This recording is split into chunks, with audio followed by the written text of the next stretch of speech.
the United States and the European Union.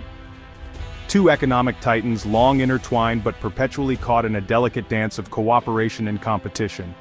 Today that dance has taken a turn for the worse. Remember those halcyon days of yore when a trade spat was just a couple of diplomats in a room, arguing about the sugar content of chocolate? Those days are gone. Fast forward to the present, and we find ourselves in the midst of a full-blown trade war. The battle lines are drawn, the rhetoric is heated, and the casualties are mounting. From American soybeans piling up in Midwestern silos, to German automakers facing export headaches, the economic pain is real. The stakes couldn't be higher.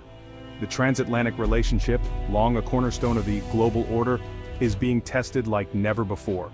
And as the trade war drags on, the risk of long-term damage to both economies, and indeed to the global trading system, grows by the day.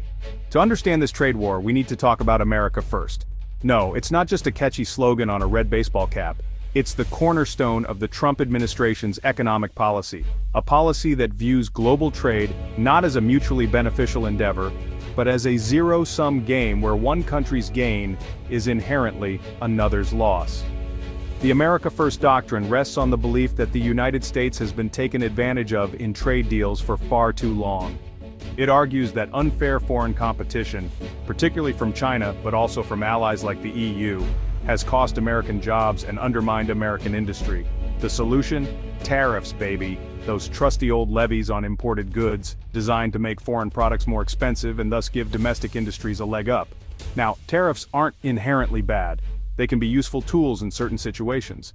But when they're used as blunt instruments, wielded with little regard for the complexities of global supply chains and the interconnectedness of modern economies, they can do more harm than good. And that, in a nutshell, is what many experts believe is happening with the current trade war. It all started subtly, like a whisper in a hurricane. First came United States tariffs on steel and aluminum imports, ostensibly on national security grounds. The European Union, understandably miffed at being lumped in with China as a security threat, retaliated with tariffs of its own, targeting iconic American products like Harley-Davidson motorcycles and Kentucky bourbon. Thus began a tit-for-tat tariff war, with each side slapping levies on more and more goods in a seemingly endless game of economic chicken. The Trump administration targeted European cars, cheese, and even wine. The EU responded in kind, hitting back with tariffs on American jeans, orange juice, and peanut butter. The result? Prices for consumers on both sides of the Atlantic went up. Businesses, caught in the crossfire, faced higher costs and disrupted supply chains. And the global trading system, already under strain, started to resemble a Jenga tower after one too many blocks have been pulled out. Steel versus wine casualties on both sides of the Atlantic. The trade war's impact is being felt far and wide, from the steel mills of Pennsylvania to the vineyards of Bordeaux. Take the American steel industry, for example. The Trump administration argued that tariffs were needed to protect this vital sector from a flood of cheap imports. And yes, some steel jobs did come back. But at what cost? American manufacturers who rely on imported steel, from automakers to appliance manufacturers, suddenly faced higher prices. This made their products less competitive, both domestically and internationally. The result? Job losses in those sectors, offsetting any gains in the steel industry. Meanwhile, in Europe, the story is much the same. American tariffs on European steel and aluminum have hurt producers in countries like Germany and France. And while the EU's retaliatory tariffs on American products like bourbon and orange juice haven't brought those industries to their knees, they've certainly caused pain, particularly for small businesses already struggling in a challenging global market. Driving blind, the automotive industry stalls. Perhaps no industry embodies the complexities and potential pitfalls of the transatlantic trade war better than the automotive sector. The US and the EU are home to some of the world's largest automakers, and their operations are deeply intertwined. Cars are assembled in one country using parts sourced from a dozen others, crisscrossing borders and oceans before reaching their final destination. This intricate web of production and trade means that tariffs on automobiles and auto parts have a ripple effect throughout the entire industry. When the Trump administration threatened to slap a 25% tariff on imported cars, it sent shockwaves through the global auto market. European automakers, heavily reliant on exports to the US, faced the prospect of their cars becoming significantly more expensive for American consumers.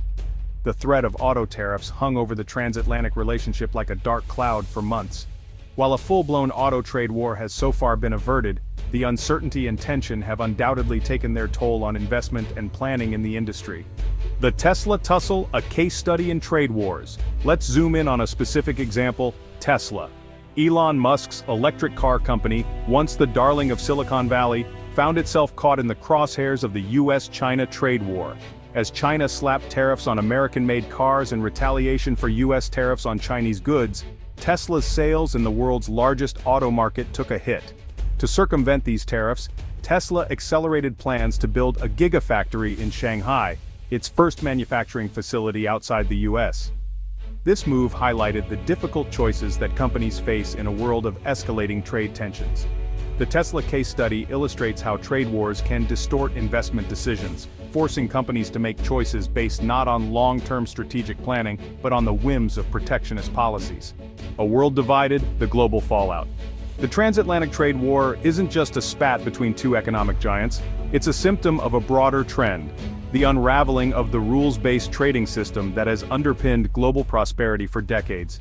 As the US and the EU, long champions of free trade, retreat behind tariff walls, it sends a dangerous signal to the rest of the world. Other countries, sensing weakness in the global order, are tempted to follow suit, enacting their own protectionist measures. The result is a world increasingly divided by trade barriers, a world where cooperation and mutual benefit are replaced by suspicion and zero-sum thinking. The long-term consequences of this trend are deeply concerning. Trade wars stifle innovation, raise prices for consumers, and undermine global growth. They also erode trust between nations, making it harder to address shared challenges like climate change and pandemics. The transatlantic trade war is a stark reminder that in our interconnected world, economic nationalism is a dangerous game, one that ultimately leaves everyone worse off.